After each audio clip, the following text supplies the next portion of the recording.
Okay, this is Unit 1, Lesson 8, Subtracting Unlike Fractions. It's exactly like when we add unlike fractions, so their denominators are different. It's just ways to find that common denominator and then work within those fractions, okay? So once you have that common denominator, all you work with is the numerator. That's why that's so important that we understand the difference between denominator and numerator. Okay, so for example, we have 1/3 minus 1/7 here. So we have to find a common denominator. Remember, one of the ways that we can find a common denominator is that we can just multiply the two denominators. So in other words, I can take 7 and multiply it by 3. And remember my rule, whatever I do the denominator, got to do to the numerator. So I'm going to multiply that by 3. And I can take 3 and I can multiply it by 7. And that's going to give me that common denominator, multiply by 7. Okay. Okay, so 7 times 3, right, is 21. And then 1 times 3 is 3. 7 times 3 is 21. Oops, sorry, 21. Let me erase that there, guys. I'm about to say 21, not 27. And then 7 times 1 is 7. So 7 21sts minus 3 21sts becomes my new problem. 7 minus 3 is 4, so 4 21sts. Okay. On this next one, when I look at these, I only need to change the 4/5. I don't need to change the 8/15 because I can make 5 into 15 by multiplying it by 3. So if I do that to the denominator, I have to do the same thing to the numerator. So 3 times 4 is 12. 3 times 5 is 15. So now I have 12/15 minus 8/15. When I add and subtract, as soon as I have that common denominator, I don't do anything to it. I just move it over, so 15. And then I do 8 minus 12, 4. Okay. On this next one, I need to find my common denominator. Again, one way to do that is to list out multiples. So I can go 6, 12, 18. Right, and list out my multiples, 9, 18. So now I know 18 is my common denominator. I multiplied 6 times 3 to get to 18. So I'm going to multiply that 5, that numerator, by 3 to get to 15. So I've got 15/18 minus, I take 9 and I multiply it by 2 to get 18. So I've got to multiply that numerator by 2 to get 4. 4/18. So 15/18 minus 4/18 is 11/18. Alrighty. On the next one, because I have 100 and I know a little bit about 25, 25 will go into 100. So if I count by 25s, I will get 100 after I go 4 times. So if I multiply 25 times 4, then I can multiply the numerator times 4. Okay. 7 times 4 is 28. And 4 times 25 is 100. So now I've got 61 100ths minus 28 100ths. Okay, so I'm going to work out 68 minus 28, or 61 minus 28, and I get 33. And I keep my denominator the same, so 33 hundredths. Okay. On this next one, there's not a common denominator that's just a quick, easy multiple. I know right now, based on knowing my 6s and 7s, basic facts, I'm just going to multiply the 2 times each other. So 6 times 7, so 4 times 6. 6 times 7, so 1 times 7. Okay, I get 42 as my denominator. 1 times 7 is 7. 6 times 4 is 24, so I get 24 40-seconds minus 7 40-seconds, okay? And then all I work with is that numerator, so 24 minus 7, okay, equals 17 40-seconds.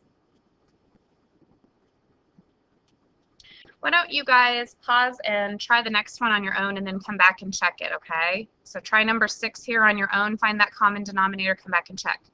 All right, welcome back. Hopefully you guys figured out that you just needed to multiply the two denominators times each other.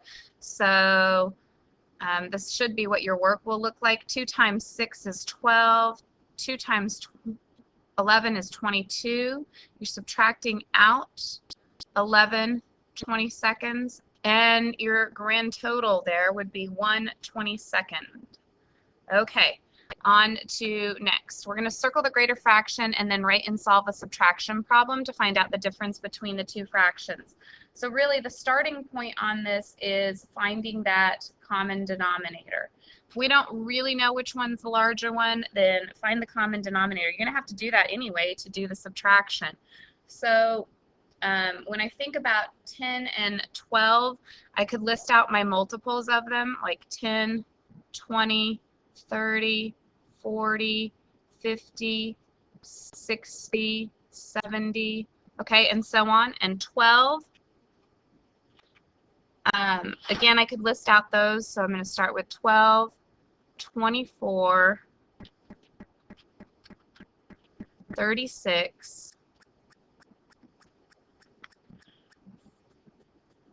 48, 60. And I just found one because they both have 60 in common. Okay, so then I'm going to think about what do I do to get that common denominator. Well, with 9/10, I'm going to multiply times 6. Multiply times 6. Okay, so I get 60 as my denominator. 9 times 6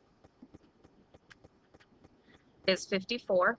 Okay, and then in order to get 11 twelfths to 60, looks like I did 1, 2, 3, 4, 5. So multiply times 5 times 5, which is 55 60ths. Now, which one's greater, 55 or 54? Well, 55 is greater, so I'm going to take 55 60ths, and I'm going to subtract out 54 60ths. And I get 1/60th is what the difference is between the two. Okay, why don't you guys pause and try the same strategy on this next one on number 8 and then come back and check your work. Remember, if you're not sure what their common denominator is, list out the multiples and you're finding the least common multiple, and that will allow you to find that. Okay, welcome back. You should have converted these to 18ths.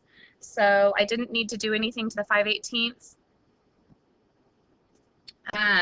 18 to get 3 to 18, I multiply by 6. So I'm going to multiply this by 6 and this by 6. So I get 6/18ths. Okay, now that I know that one's the larger of the two, I can subtract out 5/18ths, right? And I should get 1/18. So hopefully you guys were all successful with that. Let's try just a couple quick story problems and see where we're at, okay? Marley passed the library on her way to school. The distance from Marley's house to the library is 3/8 of a mile. The distance from Marley's house to the school is 4/5 a mile. How far is it from the library to Marley's school? You need to add, which means finding a common denominator. When I see 5 and 8, I immediately know that 40 is a common denominator because I can multiply the two. So I'm just going to do that really quickly. Multiply 8 by 5.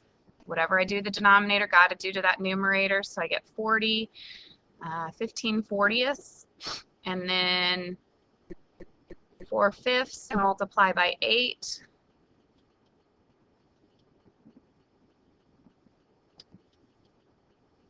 (32 40ths).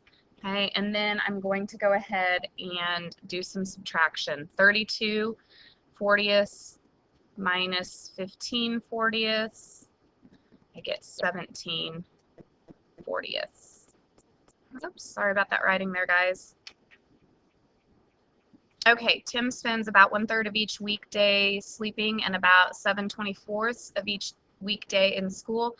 What fraction of the weekday does he spend either sleeping or in school? So again, we can find a common denominator here. I could think about converting thirds to 24ths. 24 divided by 3 is 8, so 8 times 3 is 24. So if I go for that and I take 1/3 multiply by 8, whatever I do the denominator, got to do the numerator, I get 8/24. Okay. So when it says or, I would be adding those. 8 plus 8/24 plus 7/24 would be 15/24. Okay.